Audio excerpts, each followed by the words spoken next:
No hay nada que duela más que escuchar a tu bebé toser toda la noche.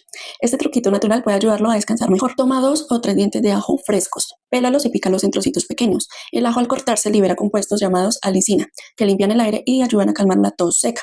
Pon los ajos picados en un platito o vasito pequeño y colócalos cerca de la cama del bebé, pero a unos 50 centímetros de distancia, no justo al lado. Así el aroma suave actúa sin irritar ni incomodar.